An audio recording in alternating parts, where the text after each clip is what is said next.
Marves Luhut Binsar Panjaitan. Kita tanyakan ke juru bicara Prabowo Subianto, Daniel Anzar Simanjuntak, dan pakar komunikasi politik Kunto Adi Wibowo. Selamat malam, Mas Kunto. Selamat malam, Bang Daniel. Selamat malam. Selamat malam, Mbak. Assalamualaikum, Mbak Audrey. Waalaikumsalam, Bang Daniel. Jadi ini kan Pak Prabowo mungkin ya lagi menimbang-nimbang nih siapa yang masuk dalam kabinetnya Prabowo Gibran gitu. Nah, kalau gitu pesannya Pak Luhut ini sudah diterima dan sudah diketahui belum sih sama Pak Prabowo yang dimaksud orang toksik jangan dibawa ke pemerintahan itu siapa? Pertama sebagai nasihat, sebagai tausiah dari Pak Luhut ini penting, dan Pak Prabowo sudah disampaikan langsung oleh Pak Luhut terkait dengan pandangan Pak Luhut ini. Ini kan pandangan yang jamak disampaikan oleh tokoh terkait dengan upaya Pak Prabowo ingin memperkuat dan mengakselerasikan kinerja kabinetnya nanti. Jadi sebagai sebuah nasihat ini penting sekali, dan insya Allah Pak Prabowo terkait dengan orang-orang toksik, insya Allah Pak Prabowo punya detoxnya, Mbak Audrey. Jadi berarti udah tahu dong siapa yang dimaksud ini? Ya secara spesifik Pak Luhut tentu tidak menyebutkan, tapi yang jelas ini early warning yang penting dari Pak Luhut. Tapi yang juga saya perlu kita garis bawahi, Pak Luhut ternyata familiar dengan istilah-istilah anak muda sekarang, yaitu orang-orang toksik. Itu juga luar biasa. Nah, dalam konteks tertentu tadi yang jelas bagi Pak Prabowo ini adalah salah satu saran yang bisa diperoleh Pak Prabowo dari tokoh-tokoh yang punya pengalaman panjang. Dan tentu Pak Prabowo punya mekanisme untuk melakukan saringan-saringan yang di dalam tanda kutip tadi toksik.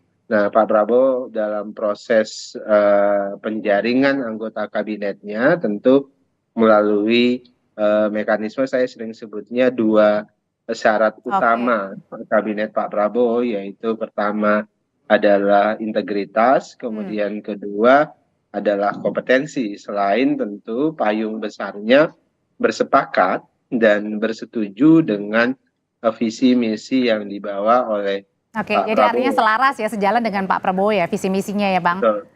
Kalau gitu Mas Kunto, kenapa sih Pak Luhut ini sampai mengeluarkan kata-kata toksik? Kalau toksik di Indonesia ini kan racun, negatif gitu ya. Kenapa nggak mungkin pakai kata-katanya yang tidak setuju dengan misalnya program visi misinya Pak Prabowo? Kenapa harus pakai kata toksik yang dilihatnya?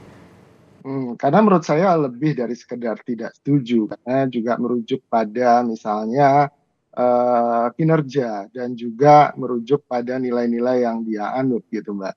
Dan waktu Pak Luhut berbicara itu konteksnya sedang bicara soal perizinan ya, kalau nggak salah ya, perizinan digital gitu kan.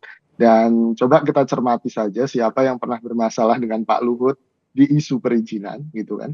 Bisa jadi ada orang atau kelompok tertentu, ada partai tertentu gitu kan.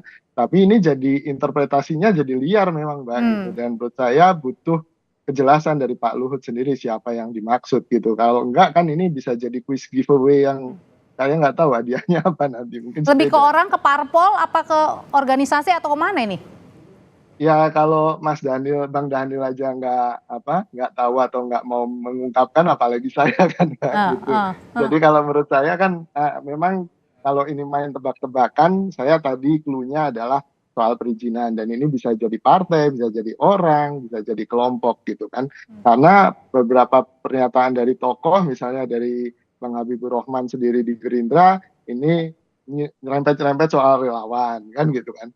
Lalu ada juga yang berkomentar ini nyerempet-nyerempet soal partai atau kelompok tertentu. Jadi menurut saya interpretasinya masih sangat liar, sangat bebas gitu kan, bolanya bola liar, jadi butuh Pak Luhut sendiri untuk tapi Mas Kunto, dengan pernyataan dari Pak Luhut, kemudian juga Pak Jokowi juga mengamini, menyetujui kalau jangan sampai ada orang toksik di dalam pemerintahan Prabowo Gibran, ini juga bisa mengartikan bahwa cawe-cawenya Pak Jokowi dan juga Pak Luhut masih ada nanti di pembentukan pemerintahannya Pak Prabowo. Ya tadi, ini kan cuma sekedar saran ya Mbak ya. Pada akhirnya hak prerogatif ada pada Pak Prabowo kan gitu. Apakah saran tadi ditampung kemudian dibuang atau ditampung kemudian dipertimbangkan dan didengarkan gitu, itu terserah Pak Prabowo, dan saya pikir Nah, elit-elit politik kita sudah cukup dewasa untuk kemudian menyikapi hal kalau itu. gitu langsung saya tanyain aja ya Mas ya ke Bang Danielnya, ini Ya, sarannya Pak Luhut ini akan diterima, ditindaklanjuti atau ya mungkin ya didengarkan saja? Saran Pak Luhut itu kan bagus ya, siapapun Mbak Audrey juga tidak mau berhubungan dengan orang toksik kan. Mas Kunto juga sama, tidak mau berhubungan dengan orang yang toksik, dan itu adalah saran dan peringatan, early warning yang baik dan ya, dan biasa saja sebenarnya. Nah, tentu saran itu diterima. Semua saran-saran yang baik yang berasal dari siapapun tentu akan diterima oleh Pak Prabowo dan diperhatikan secara khusus oleh Pak Prabowo. Pak Prabowo sejak awal terbuka dengan saran-saran dari para senior, dari para presiden sebelum beliau nanti. Itu adalah komitmen Pak Prabowo sejak awal. Jadi tadi saya sebutkan Pak Prabowo tentu ada mekanisme sendiri untuk menyaring mereka-mereka yang bisa dan layak Tapi nggak bekerja berkebalikan sama tuh Bang dengan beliau. keinginan Pak Prabowo ingin merangkul sebanyak mungkin. Tentu merangkul semua orang yang punya visi dan siap di satu kapal. Tentu kan kita tidak dalam makna kemudian merangkul mereka-mereka yang justru akan dan hendak membolongi atau membocorkan kapal.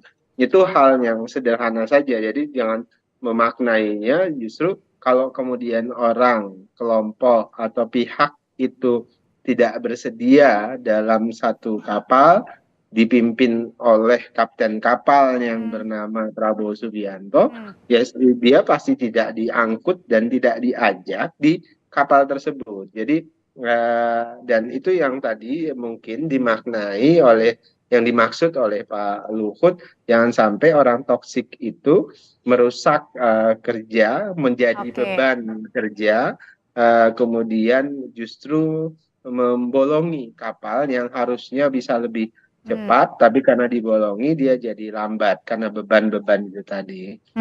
Pak Mas Gunto, kalau tadi Menkominfo yang juga Ketua Umum Projo kan bilang nih orang toksik yang kayaknya dimaksud adalah orang yang anti rakyat. Nah kalau gitu harusnya Pak Luhut ini menjelaskan nggak sih siapa orang toksik yang dimaksud?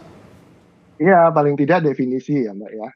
Apa definisi toksiknya, lalu kemudian kalaupun tidak bisa menyebutkan, paling tidak definisi sehingga kita punya clue gitu.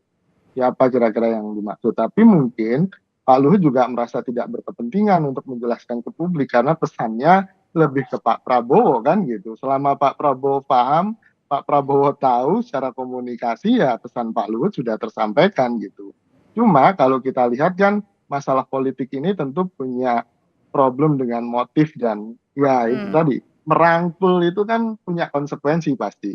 Semakin banyak yang dirangkul, semakin kecil potongan kue kekuasaan yang akan dibagi gitu, yang akan kebagian masing-masing. Dan tentu Pak Luhut sebagai tokoh Golkar juga yang kemarin ketua ketumnya juga sudah bilang mau 5 kursi menteri kan gitu kan, Ya. itu juga nggak ingin itu terganggu kan, sehingga mungkin ada motif-motif itu untuk kemudian berbicara soal toksik ini Mbak. Baik Mas Gunto, terima kasih. Bang Daniel terima kasih untuk ulasannya di Sapa Sama-sama, Indonesia Mbak. Malam. Sehat selalu. Yo, assalamualaikum. Saudara tetaplah bersama kami.